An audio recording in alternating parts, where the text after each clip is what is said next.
City of Apache Junction Council meeting of November 4th, 2025 to order, and ask everyone to put their cell phones on silent. The invocation will be led by Councilman Nesser and the pledge by Councilmember Heck.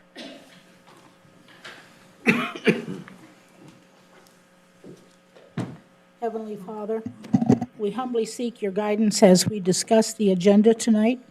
May wisdom, justice, and righteousness guide our decisions. Grant us strength to serve our community with integrity and compassion. May our leadership be a source of stability and peace, fostering a society where all citizens will thrive. We ask that you protect all of our military personnel and bring them home safely. And please protect all of our first responders who serve and protect our community. Amen. Amen. I pledge allegiance to the flag of the United States of America and to the republic for which it stands, one nation, under God, indivisible, with liberty and justice for all. Roll call. Mayor Wilson. Here. Vice Mayor Schroeder. Present. Councilmember Cross. Here. Councilmember Heck. Here. Councilmember Johnson. here, Councilmember Nesser. Present. Councilmember Soller. Here. You have a quorum, Your Honor. Thank you. Consent agenda. As a reminder, all items under the consent agenda will be approved with one motion. If a council member wishes to remove an item for future discussion, the request will be made prior to approving the consent agenda, and it will be moved to new business. Do I have a motion for the consent agenda? Your Honor, Yes. I move that the consent agenda be accepted as presented. Second. Roll call. Councilmember Nesser. Yes. Councilmember Johnson. yes, Councilmember Cross. Yes. Councilmember Heck. Yes. Councilmember Soller. Yes. Vice Mayor Schroeder. Yes. Mayor Wilson. Yes. Motion passes unanimously. Awards and proclamation.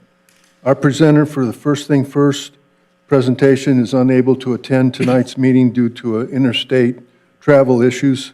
We will move the item to a future agenda. Regional intergovernment updates. Anyone have anything they want to bring up? Your Honor, Yes. was able to attend a couple different ribbon cuttings, one here locally over the last couple of weeks, and then one over in Mesa by the airport, right next door to Gulfstream. As you can see from the picture, the name of that new company is Zenergy, and it's a company that moved to Arizona, relocated their entire operations, their headquarters, everything from Canada to our backyard. And their plans are for 3 more huge buildings for manufacturing state-of-the-art, new generation type air conditioning systems. These air conditioning systems use 1/4 of the water that a traditional, what do you call it? Oh, help me out, man. Power, Freon? The industrial type systems that use a lot of water. Chillers, thank you. Chill water systems. And anyways, having that type of new system being developed and perfected and sold throughout the West is a game changer when it comes to saving water. One of the big reasons they moved here was for the LG battery plant, and I think it's going to be just a wonderful addition to the East Valley, to where our residents can get a really good paying job and not have to drive, for an hour to get there. You can get to their front door in about 15, 20 minutes. So if you're looking for work, drop an application off over there. They're looking for workers. So, thank you. Anything else? You want to say? No. Mayor, Yes. I attended the Pinal Gila Community Child Services Head Start at 900 North Plaza Drive. I took a tour. They give at-risk kids a sense of community, a sense of belonging, and they give them the educational and life experience needs to help them excel when they get into regular school. And it was really impressive to see how they do this, and they have a lot of volunteers, which is really impressive. So it was really a nice little time. And the police were there. They showed up, they do a tour too, the chief and some of the officers. So I was really impressed with that too. Okay, I want to also make a quick comment about the Nenergy. Even though it starts out with an X, X is silent in the aspect on it. But it's something that, I was there for the groundbreaking of the facilities and saw the growth that's going on.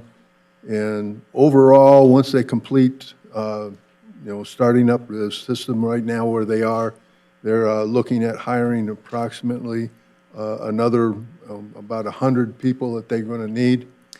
When they have the other two facilities, they're going to be knocking on the door of over 500 employees that they're looking at altogether. And so it is something right down the street from us. It's an opportunity that's growing. I also went to Axion here in Apache Junction, and we had facilities over here which has a complete system now established, and they're in operation. In fact, they said they had, if I remember right, they said they had 9 people that are in the process of detoxification, and they're have the ability to handle right now 24 people in that detox in the aspect, and then it's going to be a full service opportunity for people to stay there and go through the complete treatment and everything. And they'll have over 60 beds for full-time people there as well. And it's something that, really and truthfully is great to have this in our vicinity, which will help some of the people that have these problems. And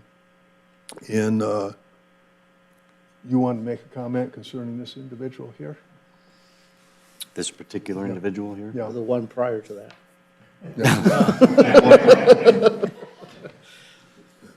Well, Chip gave me the honor of speaking on behalf of the city in this, at this ribbon cutting.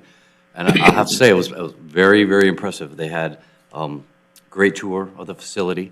The 3rd floor is bay windows facing the east. You got nothing but the superstitions to look at. There wouldn't be an apartment complex in the city that would block that view from that floor. They really put a lot into this to make it work, and I think as a city, they'll be a great partner to work with. They intend to employ close to 100 people. Now, whether or not they're going to pool all from AJ, I guess it just depends on the applicants. But they really seem to have it together. And it's a very, very nice facility, and I welcome them here to AJ. Okay, and then the final one was today. We're going to our Arizona Works is continuing their service that they have at our public library. And it is somewhere where you can get job assistance or job search assistance, resume assistance, referrals to the Arizona Work, Pinal County Services and Community Resources throughout the entire county. And they're also looking at some of the employers, not only here in Apache Junction, but also in some of the employers in the surrounding areas as well, as to getting what their needs are and understanding what they are, and bringing it in so that you can go in and sit down in a computer and fill everything out and get it all done and sent in, and they help you out with making sure it's properly filled in and properly taken care of, and it's something that would really help out. And it's something in our community that we have right now, and it's just at our library, and it's a fantastic opportunity for everybody. Okay. Find my notes here now. City Manager's report. Thank you, Your Honor. Bryant Powell, City Manager, and congratulations to Pam and her team for having this wonderful resource here in our library. She's worked very hard to have it, and it's a new job center area where our residents can come and we can help with employment. I'm also very happy to report a wonderful event that took place with Halloween. We're now through the Halloween evening, and our staff just do such a great job in interacting and making connections to play and joy and fun. And it's these great people that are our staff that help make that happen. And it's a huge tribute to Liz, Jamie, and their team who have a culture of support of these things. And it's not easy to pull these off month after month, week after week. So huge shout out to everybody involved. Here's our judges. I think that was a great evening for the community and just wanted to share that tonight. Now we're ready to turn it over for announcement of current events, and I'll ask Eli to come on up. Evening, Mayor, City Council. It is Free Dump Week right now. This takes place at the landfill here in our city. It's a partnership with Public Services. And for this specific event, I would advise anyone who hasn't been before to go on our website and look at some of the finer details and requirements here. Just a few things to keep in mind. For example, it's a 500-pound limit, approximately 1 truckload of refuse. You have to prove that you're a resident of Apache Junction, wear some safety equipment, a few other things to keep in mind as well. But it is a good opportunity, especially if you take the time to figure out what you need to do and be prepared and clean up your house a little bit. And this next event is similar theme, Household Hazardous Waste Day event we do. Again, another thing to go online and make sure you understand what you can dispose of on this day and what you can't. Some examples are oils, cleaning materials, computer electronics, but there are some things that can't be taken. Another thing to keep in mind for this event is it's very popular, and you need to make sure you get there, or at least get in line by noon, or we'll have to turn you away at this event. Two great opportunities to clean up, prepare your properties for the next season, and we want to make sure everybody is aware of them. And that's it for this week. I'll throw my usual comment in there, arrive before 12 noon, because you do, they're closed. And I'd arrive 5 minutes after 12 and then, bye. Okay. Old business, presentation and discussion on potential changes to the special event related ordinance. Riley.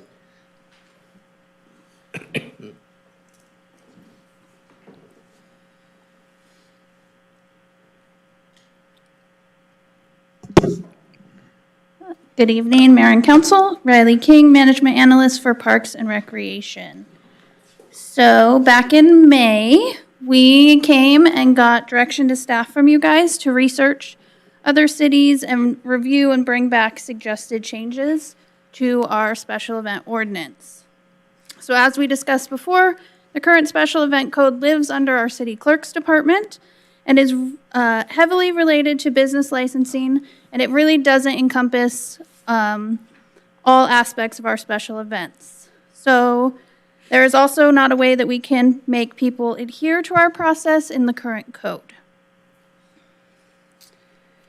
So we met with our city attorney, our police department, our city clerk's office, and our special event committee. And some of them are here tonight to help answer questions if we have them. And we chose to leave it in the current section that it lives in, so 8-8 is where it lives, so that it doesn't affect other areas of our city code, so we don't have to change everything. And that means we're going to repeal and replace this 8-8. So this will not alter our current special event process that we go through, that we implemented a few years back. And it also will not change anything that has been defined in a CUP or other existing city-sponsored or partnered events.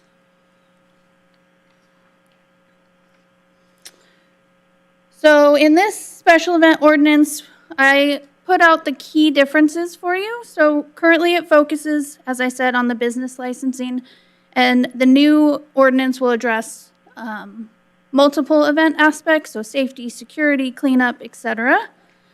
We really simplified and combined civic events and community events into one special event.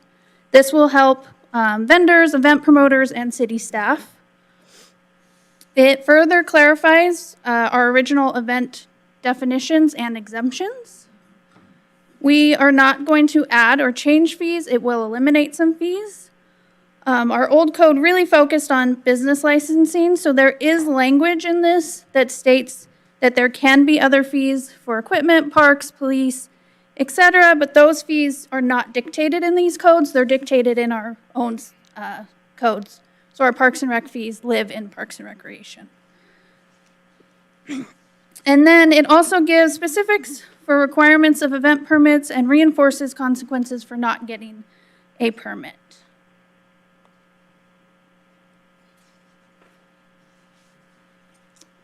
Our next one that we brought when we were here, and this is heavily related to events, was our mobile and temporary food and beverage vendors code. This one we redlined for you guys. The state made changes to this law, and our code didn't match it. So we used the recommendation from the Leagues of Cities and Towns to help update this code. And here are the key points that we're updating. So it'll allow for either a Pinal County or Maricopa County health permit. It removes all references to a separate required permit that they were said to have. It establishes locations on public property that are allowed per the state statute, and that also includes public parking spaces. And then we updated the appeals and penalties to match our special event and other Chapter 8 sections. So our next steps, we will discuss any and do any changes or questions that we get from tonight. If needed, we will bring back to a future work session, and then it'll go to final draft for to be voted on a public hearing. And I can take any questions you have at this point. Any questions? Yeah. Yes. Under the draft, 60 calendar days for the application Yes. seems like, in a way, excessive. So all major events take lots of planning. So for Lost Dutchman Days, we started planning months ago. I realize that, but for small events, For small events, we are very lenient on helping them through the process. If they are at 40 days and it's a small event that doesn't require a lot of police presence, anything like that, we are very willing to work with them. But we need our big event promoters to be aware that it takes time for us to plan, for them to plan. understood. Thank you. Under same area, hang on a second. I don't know what page that is. Page 4.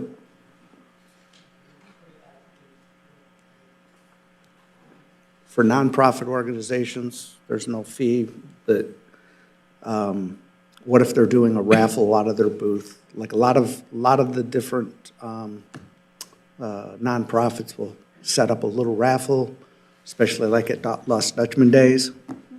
And so I'm wondering if that's included in there? So for, as long as they're not profiting off of their booths, they do not have a fee.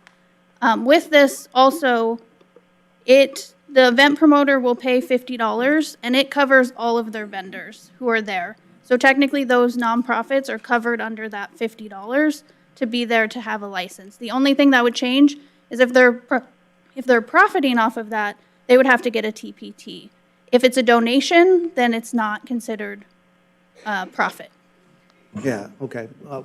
I know like SHA, they'll do their raffle and the monies goes to the operating funds. They're not making a profit, they're just Yeah, so trying to. they would be covered under that nonprofit. Gotcha. A little bit further down on their same page is the massage therapist. For Lost Dutchman Days, for the marathon, in the past, I know there's always been massage people there. I mean, are they all required to have licensing and whatnot? I see Liz shaking her head, so, Yes. okay, thank you.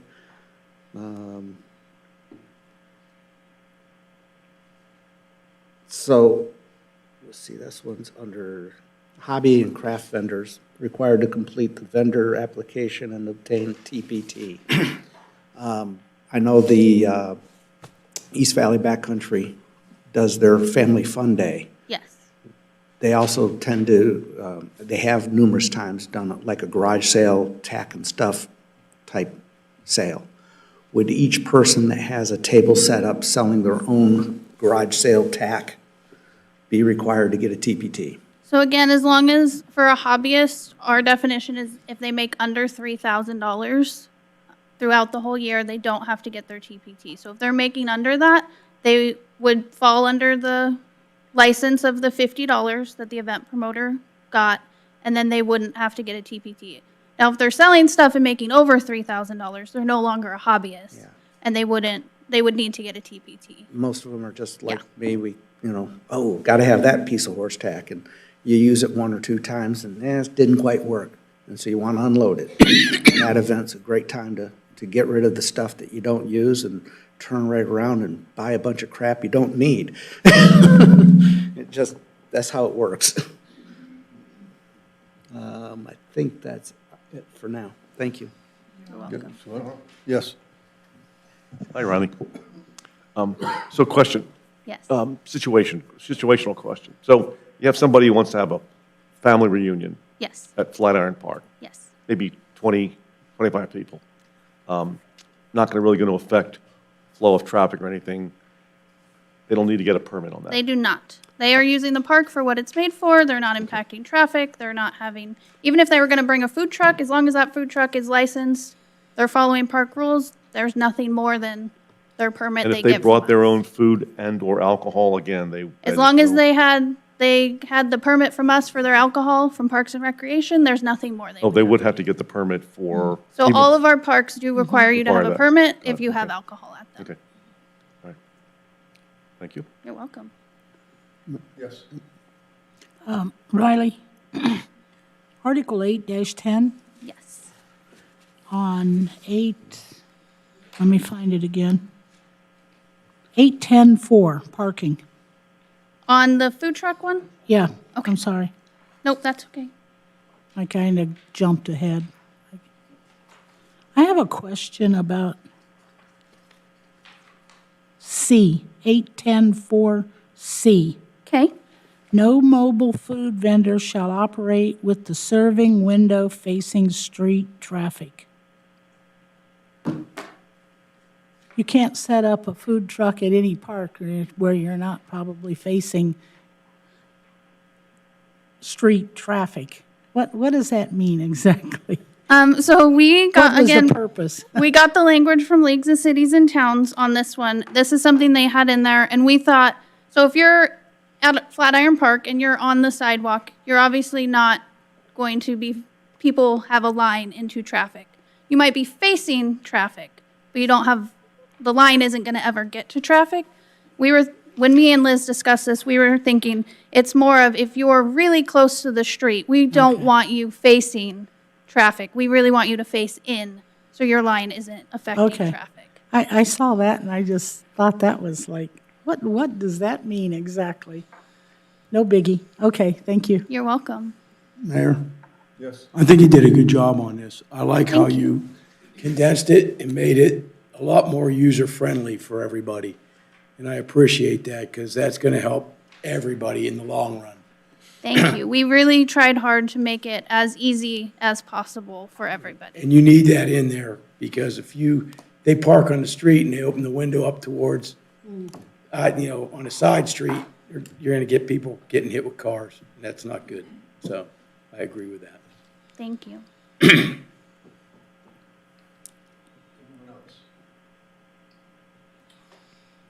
Thank you.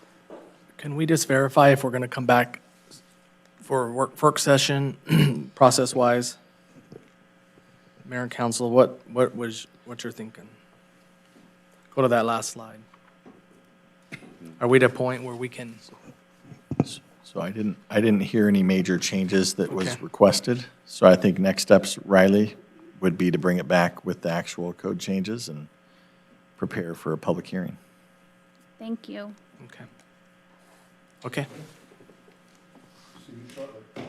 Thank you, Riley. All right. Presentation discussion of resolution number 25-30. Spencer.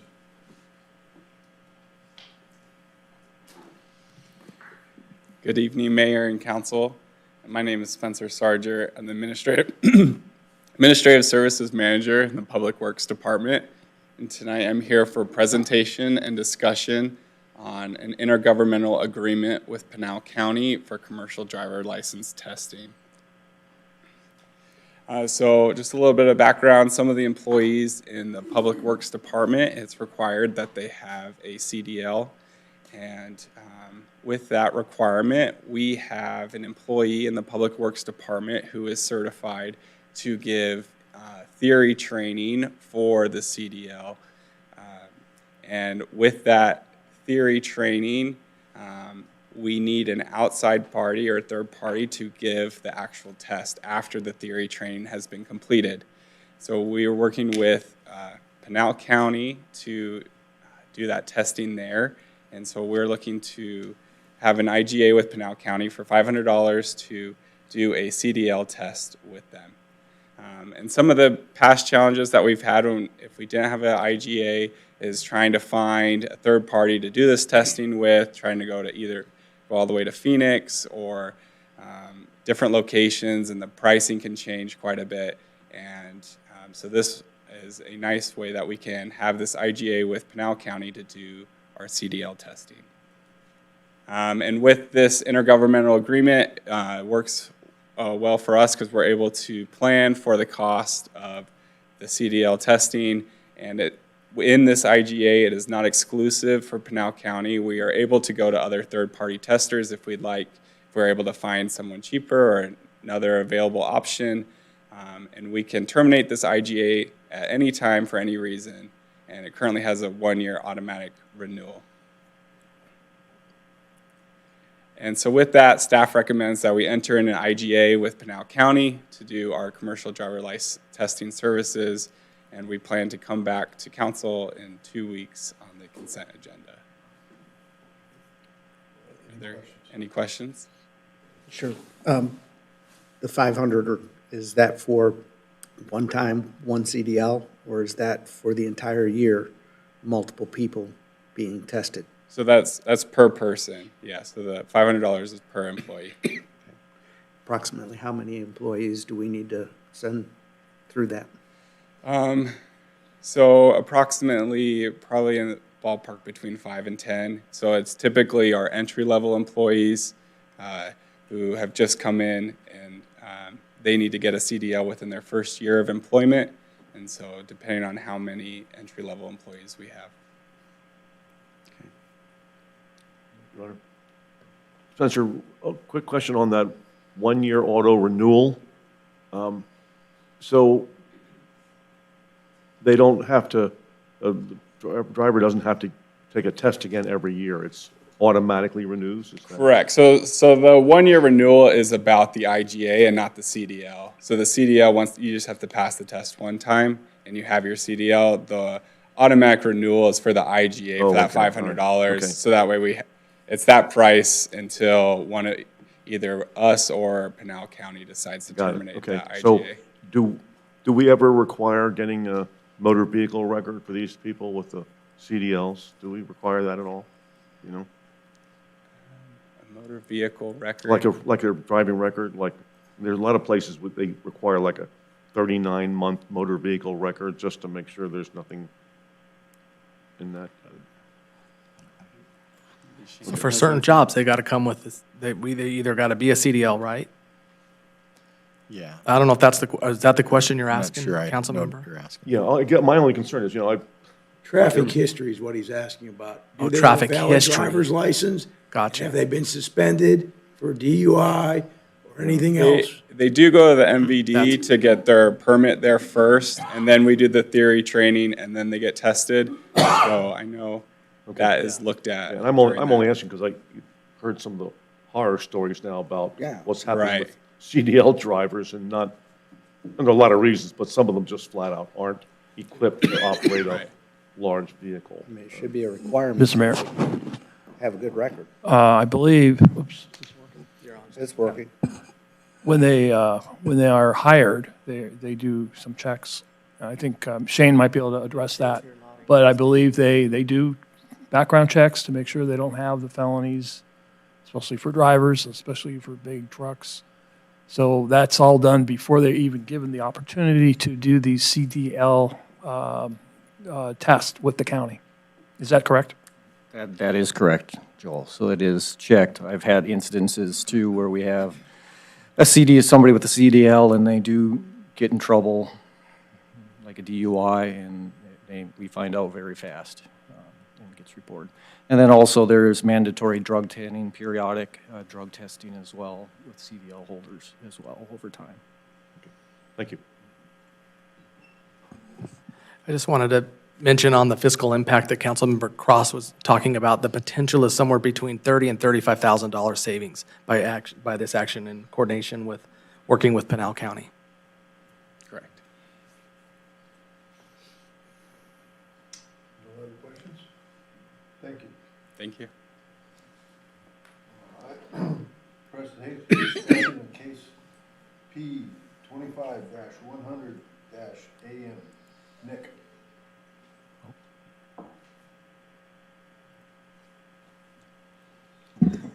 Thank you, Your Honor. City Council. I'm Nick Leftich, Senior Planner for the Development Services Department of the City of Apache Junction. I'll be presenting this text amendment tonight. So this text amendment is the result of two bills passed by the state legislature, one in 2023 and the other this year. So Senate Bill 1103 in 2023 amended this section of ARS for cities and towns and noted that city councils may pass an ordinance that would authorize staff approval of site plans, development plans, any kind of lot line adjustment, lot split, lot combo, preliminary plats, final plats, and plat amendments without a public hearing. Now, within the city of Apache Junction, our code already takes care of a lot of that, so that many of those procedures and in different processes are already administrative. But preliminary plats and final plats and plat amendments are all things that have been reviewed by council historically. And at that time in 2023, there just didn't seem to be a need. And the council has always been very responsive and has always been very involved in the subdivision process for the approval of it. And there didn't seem to be a need to change it. However, motivated by what they said is time and in the interest of just trying to clear up any kind of bureaucratic slowdown in the subdivision process, this year the state legislature passed House Bill 2447, which amended the same section of the Arizona Revised Statutes and changed this may pass an ordinance to do so to a shall pass an ordinance to do so. So the state legislature has mandated that all cities and towns are required to amend their code so that all of the noted items, lot splits, lot line adjustments, plats, would be approved administratively without a public hearing. So in response to this state mandated requirement, staff have prepared the text amendment P25-100AM, which is an amendment to the Apache Junction City Code, Volume 2, the Land Development Code, Chapter 2, the Subdivision and Minor Land Division Regulations, in order to modify any reference to the approval through public hearings by the Planning and Zoning Commission and by the City Council. And that change is across all of these sections. In many instances, the language of the text has just been modified so that reference of approval by the City Council through a public hearing instead is done by administrative staff, in this case identified as, at least by delegated authority, the Development Services Director and their designee, or their designee. But functionally, it would remove the Planning and Zoning Commission and the City Council from the plat approval process. And although this has some impacts on what you would see and what kind of involvement the city council has in the subdivision approval process as a state mandated requirement, there's not much to work around. And so staff would recommend the approval of this text amendment in order to comply with the requirements of House Bill 2447. And we will bring this back for consideration on November 18th. Your Honor. Yes. Nick, basically, there is no consideration because the House bill says we shall do it, right? That's right. So we don't have any consideration, so it's a done deal. Yes. Okay. Joel, can you explain to the public in the aspect what would happen if we decided not to change and enforce this, what we currently had on the books? Well, kind of depends on certain legislators would not find that amusing. They wouldn't find it as a joke. And if you don't do it, there could be legislation that penalizes cities and towns. They could take away your sales tax revenue if you don't follow their instructions. I don't know if they'll go to that extreme, but they have done that threat of other things. So if you don't do it, I think you'd become the model at the state legislature of why they have to pass things to make cities and towns do what they say. And they do have that power. So I would recommend that you do pass a revision to this as the legislation orders. I just want the general public to understand what would happen if we did not. Yes, and the public needs to know the legislature caused this for every city and town. Most legislators are not in favor of cities and towns, unfortunately, and that's how the majority is right now with the state. Your Honor. Yes.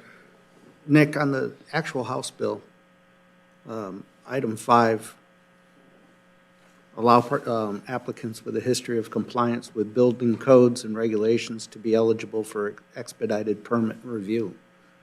Can you elaborate a little bit on that? Yes. I will note that that is something that this text amendment has not addressed because we do have an expedited review process. And so there are other requirements that this House bill required, such as that a city would incorporate an at-risk grading program, and we already do. So those are the kinds of things that, although the House Bill 2447 mandated further changes, the change to the plats specifically was the only one that we actually had to make code changes to. Regarding item 5, it says if a applicant, as you read, an applicant that has a history of compliance with building codes and regulations could be eligible for expedited permit review. And within our current building code fee schedule, we have an expedited review permit fee, and the idea being that someone would qualify for that by a history of compliance. Okay, thank you. Anyone else? Thank you. We'll see you in 2 weeks. Thank you. Presentation, discussion on proposal for an IGA with Maricopa County regarding Meridian Drive right-of-way. Nick. Yes, since this one is also me. Thank you again. Your Honor, this item is regarding an intergovernmental agreement, IGA, with Maricopa County that would initiate the annexation process of the specific right-of-way on Meridian between Elliott Avenue and Ray Avenue. And it would also currently hand over the permit review authority from the county for their portion to the city. For some background and context on this, Meridian Drive, Meridian Road, depending on what side of the street you're on, has historically been split between the City of Apache Junction, the City of Mesa, Pinal County, and Maricopa County. Now, this arrangement has quite the checkerboard alignment where you have different parts depending on how far north you go, how far south you go. The east side, the west side of the county line, you have a splintering of all the different jurisdictions. And that means that any kind of development that crosses any of those lines or even just goes to the half street would require the review and approval of these involved jurisdictions, anyone who is adjacent to that. And so we have a lot of development going on down between Elliott Avenue and Ray Avenue, as you know, with the Superstition Vistas development. And this has begun to impact the processes. It's taken 2 years just for the Maricopa County review from Ray up to Warner, about the halfway point. And it is something that staff has looked into because other developments, now that we actually have Apache Junction residents and citizens living down there, we've been impacted in other ways that I'll get into by having this splintered jurisdiction arrangement. So through coordination with Maricopa County, staff have prepared an IGA, an Intergovernmental Agreement, which would facilitate the annexation of Maricopa County's right-of-way on the west half of Meridian Drive and allow the city to assume the responsibility for permitting the roadwork there. So, as part of this, Maricopa County will support the annexation of their right-of-way, which is typically about 55 feet in width. There's minor exceptions, just as we see with this intersection on right at Ray and Meridian, where it widens to 75 feet. But for the most part, Maricopa County's right-of-way is just a 65-foot wide section. Sorry, 55-foot wide section. We currently have the east 65 feet of Meridian Drive's right-of-way. And so right now, Maricopa County has 55 feet, Mesa has about 10 feet. It varies depending on where the subdivision walls are, but Maricopa County has the jurisdiction of their own right-of-way, and that is what is included in this IGA. So, in reviewing the IGA, it is necessary to consider the outcome of the proposed annexation. The goal of this is to eliminate the cross-municipality review process that has held development along Meridian back and been an encumbrance. Something to note importantly is that the City of Apache Junction would be responsible for the road maintenance of Meridian Drive between Elliott and Ray. To go into a little bit further detail, that would not constitute the utilities underground, but we would be responsible for the road work of it. Now, this is something that we have spoken, and the road maintenance of it. Development of the road is something that is currently paid for by the developers. So when we have a new traffic light getting built, or when we have the entire east side of Meridian getting built as part of the Radiant subdivision, that is something that is currently all funded by the developer. They're paying for it themselves as they're the ones creating that impact. However, the city then accepts the construction in the right-of-way, the road itself, and then our Public Works Department maintains it. And that is, of course, an ongoing cost that is involved in this annexation and in this decision. Speaking with our Public Works Department, they have noted that they do prefer the arrangement that they have an entire section of the road, both northbound and southbound lanes, because the scalloped streets, where you have the different jurisdictions on the different sides of the street, causes some maintenance issues. There's different standards, there's different permits that have to be required, and it just is unideal for the long-term maintenance of the road. I'll also note here that it is not the city's plan to annex all of Meridian completely all the way from McKellips all the way down to the State Route 24. That is the subject of a MAG, of the Maricopa Association of Governments study at this time. And being covered in this IGA, we're just looking at the section between Ray and Elliott.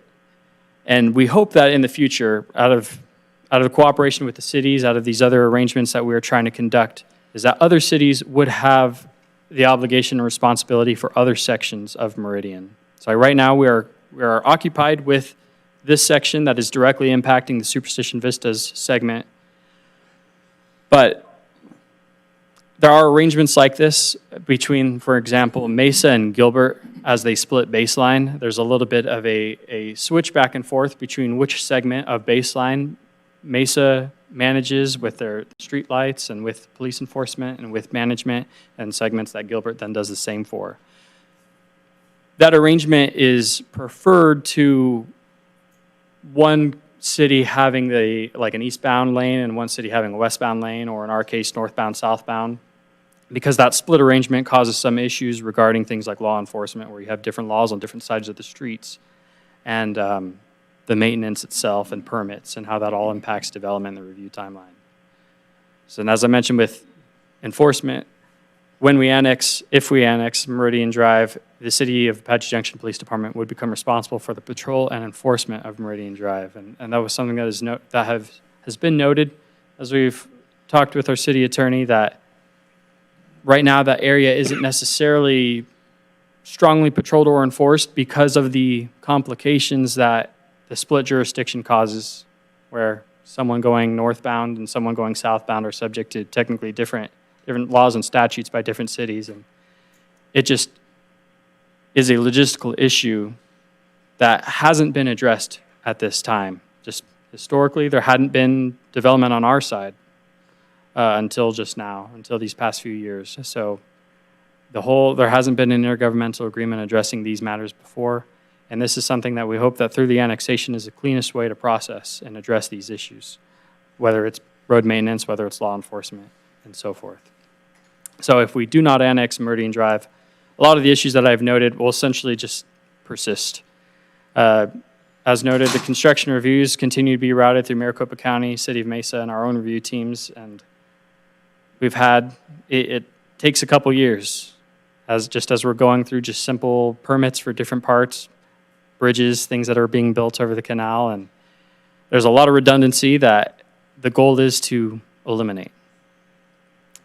And as noted, this area, at least as has been communicated to me, is not being currently enforced by police of either jurisdiction in terms of patrol because of the cross-jurisdictional boundary. And this arrangement would continue. And so, furthermore, there's the inconsistency between the jurisdictional standards, road design, all of that would persist. And so it is with these matters in mind that staff would recommend the approval of the intergovernmental agreement with Maricopa County and the future annexation that would be involved as this IGA would set off. And we hope to bring this back further November 18th. Okay, any questions? Yes. Nick, does the road maintenance stop with the at the edge of the asphalt, or are we responsible in that section for curbing and sidewalk too? Your Honor, Councilmember Nesser, we would be involved with the sidewalk as well and the curbing. The landscaping itself, we have reviewed the plats of the neighboring subdivisions, and they are the obligation of the HOAs. Mesa has indicated that they've been doing some management work of the landscaping within their right-of-way. Mesa's piece of the pie is something that we would have to address at a later time, but because both city statute and their own plat would designate the management of all of that to the subdivision, the landscaping rather, that would be the arrangement we would work for. Okay. So, but we would be involved with curb, gutter, sidewalks. Thank you. Yes. So Nick, all the reasons you were giving us about Meridian Road, they're the same reasons that we face to the Meridian Road from Baseline to McKellips. Why the urgency for this section and never considered the other part of that road from Baseline up? I mean, if you're selling us on the idea we need to annex this because of all these different issues that it arises from it, these are the same issues that are arising from the Meridian Road that's been around for 60 years, right? So where is this coming from as far as why are we not going after that too? We are. Why is this the most important part? Yeah, Your Honor, Vice Mayor Schroeder.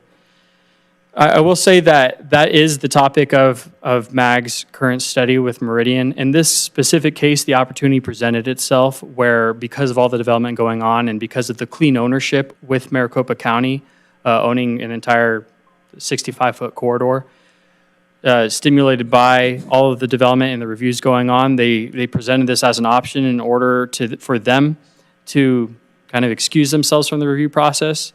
The work on Meridian Road North, the existing heart of the city right there, the border of the city, is something that we have been part of the studies for, and we would certainly like to see that improved and managed. a lot of the logistical difficulties come with the historic buildup around Meridian, as we see north of Baseline. A lot of the property, we have a lot of properties that have been in place since long before the city was even incorporated, and a lot of them have built up into what would have been the right-of-way, and the city would need to, in this case, spend substantial resources in order to acquire the right-of-way. We don't actually own all of the right-of-way that we do need along Meridian, north of Baseline. And that is, although that is something that MAG is looking into in order to better facilitate these arrangements, these agreements, a lot of cross-jurisdictional coordination, but also a lot of private property coordination because of the historic buildup on both sides, subdivisions, business owners. But it is certainly something that we are looking into. In this specific case, the opportunity presented itself with all of the development going on that Maricopa County said that they essentially addressed the city and said that they were willing to release their portion here. I got one more question. It's more of a, so there's been talk, I know it's just back burner stuff, it's just ideas being thrown around that Meridian would eventually punch through Baseline and work its way all the way down south. If this is our now strip of road down here, where does that leave us? Does that mean Apache Junction then is now responsible for building that Meridian Road? Because if we're saying, hey, we wouldn't take annex of that section there and then that section to Baseline, we would annex that as well, would we not? That would be part of the city. If that would happen, I know it's just conceptual right now, but there's been talk about how it would have an opportunity to work itself out that way. I'm just curious if by doing this, does that pretty much put Apache Junction on the hook to say, hey, if that Meridian does go through Baseline and come down south, that's on you guys. That's on Apache Junction to get that built and to get that working. Your Honor, Vice Mayor Schroeder. I don't believe at this time, like that is outside the scope of the IGA, and we are specifically trying to cooperate with the city so that we are not necessarily on the hook for that. There's a lot of uncertainty because of the different plans, the different alternatives on how that future extension all the way to Baseline is going to happen.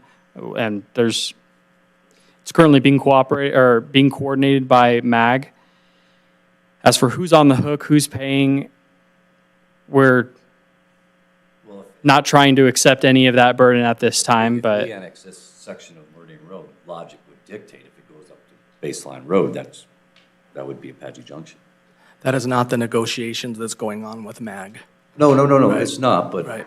I mean, this is kind of looking into the future. Right, that's where we are going to There's a need. reason that things get done, and Right. it might be for 10 years from now, that's why we're annexing this now. So you just got to kind of look ahead and say, well, what happens when that happens? I'm not opposed to this idea. I think it's a great idea because for all the reasons that Nick had mentioned, that why we should. I just don't know if this seed that we're planting right now is going to 5, 6, 7 years down the road say, okay, now, AJ, since you own this part of Meridian, you're going to own the rest of it too. I know there's no talks about that. That's not necessarily, but I mean, we got to try to predict the future a little bit on what could be or what could happen with this sort of situation, because this is just kind of a stretch of road in the middle of nowhere at this point in time. It leads to nowhere. It's got one little stretch. I'm looking down here. Is that a dirt road on the other past Ray? And then above that is more dirt road. So it's like, oh, here's this little section of road, this little block, whatever it is. And then now that you own this, if it were to extend north and south, north or south, then you should own that too. And I'm not opposed to that idea. I'm just saying that we gotta assume that there might be reasons behind this besides just the police can patrol. That's all I'm asking. Mr. Mayor, Yes. if I may just add, Rudy may remember this. He's a little older than me, so. In 98 to 2000, I recall from the freeway all the way up Meridian, there was an IGA proposed between 4 entities, us, Mesa, Pinal County, and also Maricopa County. And there was a maintenance agreement that was going to be done. And it just fell apart because nobody could get along. And I'd say today the entities are much closer. They're much more agreeable. So to get this, section of land is pretty amazing that we could even try to get it. But it was not ignored by staff. That was talked about. Is that about right, Rudy, that time period? Yeah. So staff wasn't ignoring it. No one said staff was Yeah. ignoring anything. No, I know you didn't say that, but I'm just saying staff has looked into it. And then as for the Houston Industrial Park, that would have to be annexed. So yeah, looking forward, you're right, that would have something that would have to be annexed. And if you go all the way up to that area, you'll see that there are things that are kind of in the way. So that would have to be dealt with also. There's structures that are in the way. That's a very complicated issue. But you're right, 10 years from now, will that be part of Apache Junction? Who knows? But that would be a major thoroughfare. You were correct. So, Nick, when we proceed with this, and down the road, you talked about how Gilbert and Mesa do the checkerboard. We do this 2 miles, maybe Mesa does the north 2 miles down to baseline. Or we do half and half. They do 1 mile of it. We do 1 mile to Guadalupe, and they do 1 mile. All in all, we're talking 6 miles from baseline up to the 24, roughly. So they would do, 3 miles of it. We do 3 miles of it, right? You talk about different standards. They build their roads one way, we build our roads another. Is there one standard, a MAG standard, that is associated with Maricopa County that both parties have to follow to where the roads would be consistent all the way up through there? We build a 30-year road, they put in a 20-year road. Versus, I would want consistency, and how do we guarantee that? Your Honor, Councilmember Cross. I may have to defer that question. Go ahead, We have some but I of can answer it. our Public Works staff, as well as our Development Services, Engineering. This is where the beauty of MAG comes in. But Mike, Mayor, Council, my name is Mike Morris. I'm with Development Services. I'm the engineering manager there. So I deal a lot with the engineering designs. And so actually, currently, City of Apache Junction, City of Mesa, and MCDOT have totally different standards when it comes to signage, road design, median design, landscape standard. They're all different. And so the way to fix that is to have them all under one entity. And that's what we're going for. And to avoid the future where it looks, if you drive down Meridian now, it's not cohesive. There's lots of different as years change, there's different standards, they change as well. And so if we can control the standards by this IGA, we can ensure that the entire road is built for our standards. I guess, I definitely would prefer, a uniform standard, and as you say, that would, be in our advantage. I would think that if we built this out, right now, all of our residents in that area are going over into Mesa to shop, but once we get a shopping center at Ironwood and Ray Road, hopefully we'll be drawing residents from the other side back over to our side. And, having good roads means a lot to a lot of people, so. yeah, no doubt about that. The goal would be for the first time in a long time, we can start seeing the exportation of retail sales tax coming from Mesa instead of the other. So as these roads and these standards, and we connect to the regional system, that will allow them to come east just as much as we go west. And to give you something that Nick might not have known, but as part of this, D.R. Horton will be improving MCDOT's side of the road, doing some maintenance as part of this deal to take some of that burden off the city and to give us an extra 10 years or so of less maintenance as part of this, and to bring the current sidewalks and ramps up to 88 standards to meet current standards. One last thing. Yeah. Can you assure us that as soon as we put the road in, that it doesn't get torn up to put a sewer line in or a water main? It's generally how it works, and we don't like that. I definitely cannot assure you that that will not happen. As Guarantee. yeah, I could put up. Yes. No, I agree with you on this because Mesa doesn't really care about that road that much. It's at the very end of Mesa. I patrolled it all the time. Every day I drove down Meridian Road patrolling that. It's just block wall and roadways. The people that are going to use this the most are going to be our residents that are crossing over, going to shopping centers, stuff like that.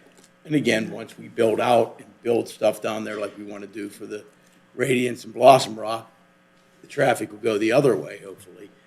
But yeah, I'd like to see us have that and it be set at our standards. And can I just say a huge thanks to Ted Wolf, Public Works Director, who about a year ago really brought this forward to MAG and got us in Queen Creek and Pinal County and Maricopa County and the State Land Department, which all property owners and all entities converge to take leadership. We call it, I don't know what we call it, Shane, but this has really been an effort from AJ, I'm very proud to say this, to be the leader in this situation. Because these other big entities have kind of just sat idle, not doing anything. and to say, to kind of piggyback off of that, as much as Mesa doesn't necessarily give too much care about this, MCDOT's even worse. And that's who I've been dealing with for the last couple of years. It's at the far extent of their county, and they get very few calls or complaints about the street, you know, so it's at the back end of their mind. To give you a quick example of something that happened, right now, Ray in Meridian is open, and it goes through, and it's a three-way intersection, and my recommendation was to have a stop sign there for Ray to kind of give a break into traffic for the neighborhoods to be able to get in and out of Ray easier and to promote safety. And MCDOT came back and said it doesn't warrant a stop sign, and so they're not going to approve it with a stop sign. So in the spirit of working together, now there is no stop sign there, but we don't really have a say in that right now, as it currently consists of half MCDOT, half AJ, and so we kind of There's not that much traffic on it right now. It's going to get more traffic as we go. I bet you it would surprise you if you sat there for a morning. It surprises me On Ray, how much. yes, I'm talking Meridian. A lot of people don't come out of that neighborhood and go that way, they go west. Meridian is surprising me as well. We've had to close down a couple lanes for some work going on there right now, and I've actually got quite a few calls on that, and so yeah, we just want to make it a cohesive road that welcomes people into Apache Junction and something that we can be proud of. Okay. All right, we'll be seeing this in 2 weeks. Yes, sir. Yes. Okay.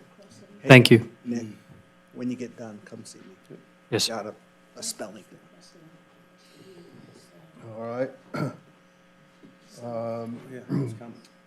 I'd like to do the call of the public.